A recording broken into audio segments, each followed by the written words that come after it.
So this flight full of people gets hijacked, and as you can see, this whole thing gets really crazy. So there's this guy, his name's Leul. And Leul is about 42 years old, and he's an airline pilot working for Ethiopian Airlines. And Leul, he's a good pilot. All he ever wants to do is get his passengers to their destination safely. But one day in 1996, something crazy gets in the way of that. Because it's just another routine flying day, a commercial flight out of Ethiopia with a few stops in other countries in Africa. And so Leul is flying this plane, and there are 175 passengers on board, and when they hit cruising altitude, suddenly, boom, 3 men stand up, and they run through the aisle up to the front of the plane, and they rush into the cockpit. And there, they grab an axe that's there in the cockpit for like fires and stuff. And they're like, pow, pow, and they start punching the first officer, and they toss him into the main cabin. And one of the hijackers takes over his seat, and he looks at Leul sitting in the seat next to him, and he's like, we've got a bomb. Fly us to Australia right now, or we'll blow the plane up. Now, these guys don't really have a bomb, but Leul doesn't know that, and he has no reason not to believe them, and he wants to follow their demands so that the passengers don't get hurt. Here's the immediate problem with following their demands. This plane doesn't have enough fuel to get from Ethiopia to Australia. They'd have to plan for a trip that long. And so Leul's like, we don't have enough fuel to get to where you want to go. And the hijackers, they think he's lying, and they start arguing with him and yelling at him. And so finally, Leul's like, fine, I'll take you there. First, I need to hit up air traffic control and let them know I'm going off course. So then he radios air traffic control, and of course he immediately tells them, we've been hijacked and they want me to fly to Australia. And air traffic control is like, you don't have enough fuel to make it to Australia. And Leul's like, I know, that's what I said. And air traffic control's like, all right, let us talk to these hijackers. And so Leul flips a switch, and now the hijackers can hear air traffic control. And air traffic control is like, you can't make it to Australia. That's a 6-hour trip, and you've only got 2 hours worth of fuel. And then the hijackers aren't listening, and they get all mad, and they start arguing more, and ultimately they make Leul stop communicating with air traffic control. And so now Leul is there alone with the hijackers, and he doesn't know what he's gonna do. And so instead of immediately turning the plane toward Australia, he low-key keeps flying south along the African coastline. That way, if and when they run out of fuel, there will likely be an airport somewhere nearby, and he can try and land at it. However, eventually the hijackers notice what he's doing, and they get all mad again, and they're like, what are you doing? You better take us to Australia. So Leul has no other choice. He turns the plane and he heads toward Australia, knowing that they're inevitably, at some point, going to crash in the middle of the ocean. So a few hours pass, and they're still flying along. And after a while, they're pretty far away from where they started.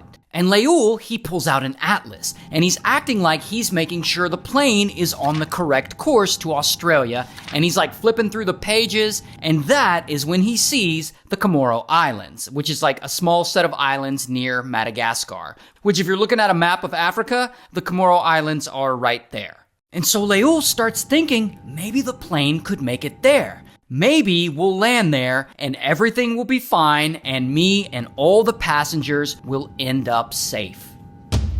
Until... At some point, suddenly, an alarm in the cockpit starts going off, saying that they're running out of fuel. So now, they're all screwed. And Leul, he's trying to stay calm, but bro, inside he is panicking. And he really just wants to let all the passengers know what's about to happen. That pretty soon their plane is going to start going down. Because they have no idea at this point what's going on. They know the plane's been hijacked, but they don't know any details beyond that. And so Leul, he wants to let them know, but the hijackers won't let him. In fact, they threaten to unalive him if he does. So Leul, he just chills, and he waits. And pretty soon, the Comoros Islands come into view. And Leul is thinking, okay, instead of flying any further, I'll just start circling the islands. Maybe the hijackers won't notice. And as he's flying in circles, bam, the plane's right engine suddenly flames out, and an alarm starts going off saying the right engine is out of gas. And this slows the plane down, and it starts to descend on its own. While this is going on, one of the hijackers leaves the cockpit to go talk to the other two hijackers who are in the main cabin. As soon as that guy leaves, Leul jumps on the plane's PA system to address the passengers. Ladies and gentlemen, this is your pilot. We have run out of fuel and we are losing one engine at a time, and we are expecting a crash landing. And so the hijackers, they can obviously hear this, and they get super pissed, and they come back in the cockpit and they're like, "You motherfucker!" And they knock the microphone out of his hand, and they start messing with the buttons, and they try to take over control of the aircraft. Then suddenly, bam, the plane's left engine flames out, and an alarm starts going off saying the left engine has run out of gas. And so that's it. They are officially completely out of fuel. Both engines are off, and the plane is gliding in big circles, slowly descending downward.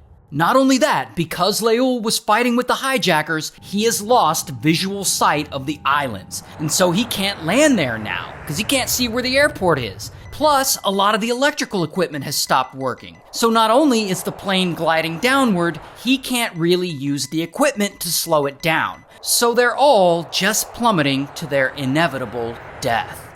But then, Leul gets a crazy idea. Why don't I try to land this thing in the ocean? I mean, the plane is going way too fast to pull this off, but I mean, it's really the only other option he has. And of course, he's always thinking of the passengers. And so he gets on the PA system again, and he tells the passengers to put on their life jackets because they're all going down in the water. And they all do. And somehow, he convinces those dumbass hijackers to let the first officer back in the cockpit to help him with the controls so he can land this thing. So now, Leul and the first officer are flying the plane. And the hijackers, they're just like standing there like, hope this goes well. And so the plane continues to get closer and closer to the water, and it's coming in hot. And there's a beach nearby, and the tourists, they're all watching this like, yo, what the fuck, is that a plane? And at least one person grabs a camera and starts recording and actually gets footage of the plane about to hit the water. And as you can see here, the plane is gliding over the ocean, and it starts to hit the surface, and...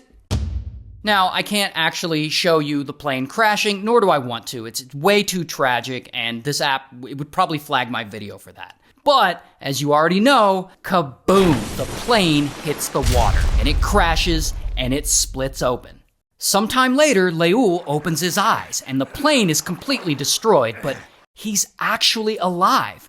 And so the first officer pulls him out of the cockpit, and he looks around, and there are people everywhere, like standing on the plane wreckage. And somehow, a lot of the passengers survived. But unfortunately, most of them did not. Of the 175 people on board, only 50 survived. And all 3 hijackers, though, they did not survive. Hey, just reminding you that my entire catalog of true crime videos is now on Spotify. So if you want to listen to me over there, it's called the Ray William Johnson True Story Podcast.